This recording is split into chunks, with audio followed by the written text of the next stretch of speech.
Bahkan kemudian Al-Quran dengan tandas mengatakan wa mayyatawallahum minkum fa innahu minhum gitu. Barang siapa yang mengambil mereka sebagai pelindung, sebagai wali, maka mereka itu bagian dari mereka. Nah, gitu.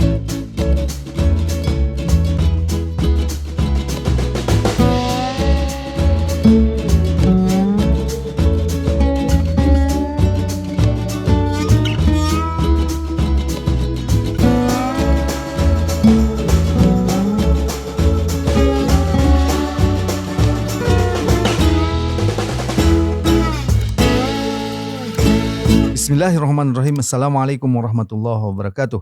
Pemirsa yang dirahmati Allah Subhanahu wa taala, kembali kita bertemu dalam program Focus to the Point. Alhamdulillah kita masuk pada Idul Fitri, bulan di mana kaum muslimin bergembira. Tapi di sisi lain, nasib umat Islam tampaknya masih menyedihkan. Untuk itu kita akan membahas hal ini dengan Ustadz Ismail Husanto. Assalamualaikum Ustadz. Waalaikumsalam warahmatullahi wabarakatuh. Idul Fitri ini tentu hari kegembiraan ya Ustadz, bagi Yeah. kita, bagi seluruh kaum muslimin, bertakbir, bertahmid. Tapi sisi lain kondisi umat juga masih menyedihkan Ustadz Ismail. Yeah. Bahkan di bulan Ramadan kemarin Zionis Israel, imperialis Amerika itu sepertinya tidak mempertimbangkan ya kapan mereka menyerang kaum muslimin. Di bulan Ramadan yang sebenarnya itu adalah bulan yang suci bagi kaum muslimin, mereka tidak peduli. Mungkin juga di Lebaran ini pembunuhan-pembunuhan itu terus berlangsung. Bagaimana Ustadz Ismail melihat dua hal yang sepertinya bertolak belakang ya. Satu sisi kita bergembira, tapi sisi lain kondisi kaum muslimin masih sangat menyedihkan. Iya, baik. Iya betul bahwa kita satu sisi tetap harus bergembira karena kita telah menyelesaikan satu kewajiban yang luar biasa di bulan yang luar biasa, puasa di bulan Ramadan. Tapi di sisi lain betul bahwa kita tetap harus prihatin ya dengan situasi yang saat ini menimpa dunia Islam. Apa yang bisa kita lihat? Yang pertama dan yang utama itu adalah kita menyaksikan untuk kesekian kali betapa orang-orang kafir, imperialis, kolonialis itu memang tak peduli.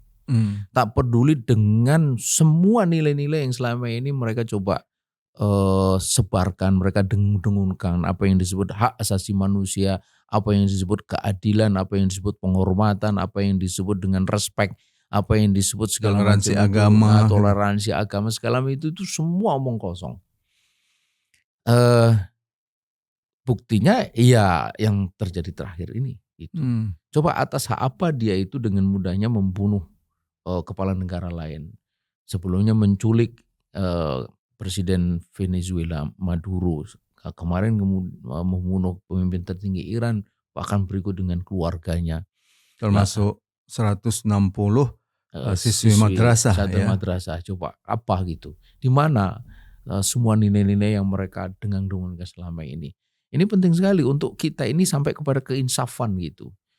Mengapa? Karena masih saja sudah kayak begitu, itu tak sedikit juga dari umat Islam itu, ya kita ini harus husnudon, kita ini masih ada kesempatan untuk memengaruhi. Ini menurut saya apa kurang, ya kalau orang Jawa bilang kurang cetha welo-welo, itu kurang terang benderang bukti. Paling itu negara yang sama yang melakukan itu kan. Iya gitu. Jadi kalau begitu sikap umat Islam itu seperti seolah-olah tidak pernah diajari untuk memperlakukan lawannya gitu. Padahal Quran itu sejelas sekali, fattahiduhu aduwa. Ini kan cerita tentang setan. Setan itu aduwa lakum. Itu musuh bagi kalian itu. Fattahidu aduwa. Dan kalau itu musuh, maka treat dia, perlakukan dia itu sebagai musuh gitu. Jadi ini kolonialis imperialis, perlakukan dia sebagai kolonialis imperialis. Jangan kemudian kita ini masih membuka husnudon. Dzon itu kan dugaan. Nah, ini bukan dugaan lagi, ini sudah fakta gitu. Orang bukan jangan lagi kita yang pemegang Al-Quran, yang tidak memegang Al-Quran aja udah sampai kesimpulan begitu. Lihatlah apa yang dilakukan oleh Spanyol gitu. Apa yang dilakukan oleh Rusia, apa yang dilakukan oleh China terhadap Amerika, itu kan semua orang-orang yang pihak-pihak yang sudah tidak percaya gitu. Apalagi kita yang punya tuntunan terhadap Al-Quran, di situ dibunyikan walan tardu ankal yahudu walan nasara hatta tattabi'a millatahum. Sudah jelas itu Allah kasih informasi bahwa mereka tidak akan ridho sampai kau itu milah mereka. Imam Ibnu Katsir itu mengatakan milah itu apa? Milah itu agama, keyakinan, dan pandangan hidup. Nah, itu. Kemudian Al-Quran juga sudah mengatakan, ya ayyuhalladzina amanu la tattahidu yahuda wan nasara auliya. Janganlah kau mengambil Yahudi dan Nasrani sebagai wali. Maknanya ada pelindung, penolong, segala macam itu 16 arti itu. Ba'duhum auliya ba'. Karena sebagiannya itu adalah pelindung atau penolong sebagian. Dan itu terbukti sekarang. Koalisi atau katalah komplotan antara Amerika yang Nasrani dengan Israel yang Yahudi itu kan sudah merupakan bukti sangat nyata. Bahkan kemudian Al-Quran dengan tandas mengatakan wa mayyatawallahum minkum fa innahu minhum. Itu. Barang siapa yang mengambil mereka sebagai pelindung, sebagai wali, maka mereka itu bagian dari mereka. Nah, gitu. Ya, tapi kalau kita lihat kan ada anggapan begini, Ustaz. Itu kan di Timur Tengah. Sementara sikap Amerika di Indonesia kan berbeda. Iya. Ya, tidak. Kenapa harus memusuhi Amerika? Itu kan perlakuan Amerika di Timur Tengah. Sementara di Indonesia ada anggapan Amerika itu justru berjasa untuk Indonesia. Bagaimana Ustaz Ismail melihat cara pandang begitu? Karena orang Indonesia tunduk sepenuhnya kepada Amerika. Coba kalau kemudian kita tidak mau tunduk, kita mengikuti apa yang menjadi keputusan kita dalam pengelolaan sumber daya alam, dalam pengelolaan tambang emas di Freeport umpamanya.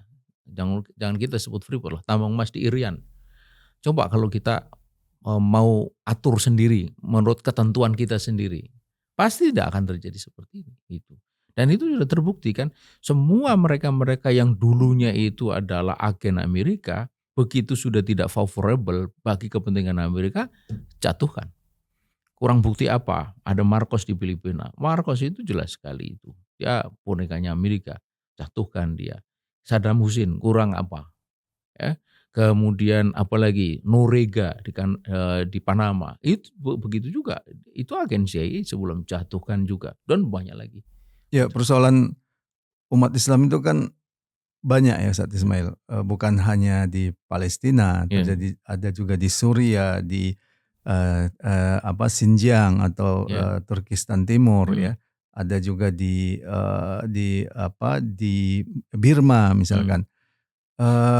Sepertinya kenapa umat Islam itu tidak bisa menyelesaikan persoalannya sendiri begitu Ustaz Ismail? Iya, untuk bisa menyelesaikan persoalan sendiri itu diperlukan setidaknya itu ada 2 atau 3. Yang pertama adalah aturan yang digunakan.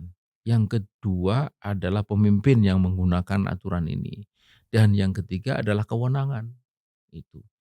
Kita ini hanya punya satu, yaitu aturan. Itulah Islam, itulah syariat Islam, nggak pernah hilang ini. Itu. Tetapi pemimpin kita tidak punya yang dengan kewenangannya menggunakan aturan itu. Kewenangan ada, tapi bukan kewenangan untuk memakai Islam. Pemimpin ada, tapi pemimpin yang tidak menggunakan kewenangan untuk menggunakan Islam. Itulah, begitu dia akan menggunakan Islam, maka lihatlah apa yang terjadi di Aljazair, Fis. Apa yang terjadi pada Muhammad Mursi.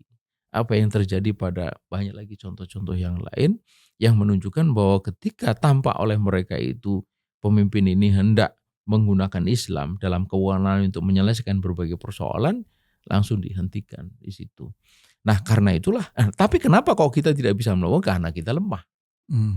Jadi lemah. Apa sebenarnya yang dibutuhkan umat untuk menghadapi persoalan-persoalan kita yaitu ini? Kita harus memiliki kekuatan untuk bisa menggunakan 3 ini sekaligus. Yaitu pemimpin, kewenangan, kemudian sistem. Nah kapan kita memiliki kekuatan? Kalau kita ini bersatu. Bersatu secara faktual, bukan sekedar secara retorik. Secara retorik sudah sering dengar kita ini bersatu segala, tapi secara faktual kan tidak. Persatuan itu. Nah dengan persatuan itu kita menjadi kuat. Dengan kekuatan itu kita bisa melaksanakan 3 ini. Nah wujud persatuan yang hakiki itu bagaimana Ustaz? Kan ini kita sering bicara persatuan, tapi kok umat Islam nggak bersatu-bersatu begitu pertanyaannya? Dia hanya akan mungkin terwujud persatuan hakiki itu jika terpenuhi 2 syarat sekaligus. Yang pertama dia ada institusi yang menyatukan umat dan pemimpin dari institusi itu yang memang menyatukan umat. Itulah yang kita kenal dengan khilafah dan khalifah. Yang itu didasarkan kepada ikatan keimanan ya. Didasarkan pada ikatan keimanan itu pasti karena ini adalah ajaran Islam. Ini istilah dari ajaran kita, agama kita juga. Khalifah dengan khilafahnya itu, khilafah dengan khalifahnya itu. Karena itulah maka penting bagi kita itu untuk memahami ini. Karena kita tidak akan mungkin bisa kembali lagi meraih kejayaannya kalau kita tidak menggunakan cara-cara yang telah ditetapkan sebelumnya. Makanya menarik apa yang dikatakan oleh Ziauddin Sardari itu dalam buku Rekayasa Masa Depan Islam. Di sana disebutkan bahwa kita ini tidak akan bisa meraih puncak kejayaan kalau kita tidak menggunakan cara-cara Madinah, kata itu. Karena Madinah itu adalah pangkal kita meraih kejayaan itu. Karena itu umat sekarang itu harus kembali kepada cara-cara itu. Kata beliau begitu. Ini menarik, itu menunjukkan bahwa kita harus kembali kepada orisinilitas kita sebagai seorang muslim. Yang selama ini sudah begitu rupa kecampuran macam-macam yang dipercaya bahwa itu adalah jalan untuk mencapai kemajuan Islam. Ternyata kan tidak. Di Turki Kemal Pasha percaya pada sekularisme, katanya itu akan ternyata tidak. Dan lain-lainnya gitu. Baik, terima kasih Ustaz Ismail. Pemirsa, demikian tadi diskusi kita tentang Lebaran di tengah penderitaan umat. Kita butuh persatuan. Persatuan yang diikat tentu oleh keimanan, akidah, dan yang dikokohkan dengan institusi negara. Ini suatu hal yang mutlak. Ya, sehingga ekonomi kita menjadi ekonomi yang bersatu, politik kita menjadi politik yang bersatu dengan dipimpin oleh seorang khalifah yang amanah tentunya. Semoga bermanfaat. Assalamualaikum warahmatullahi wabarakatuh. Waalaikumsalam.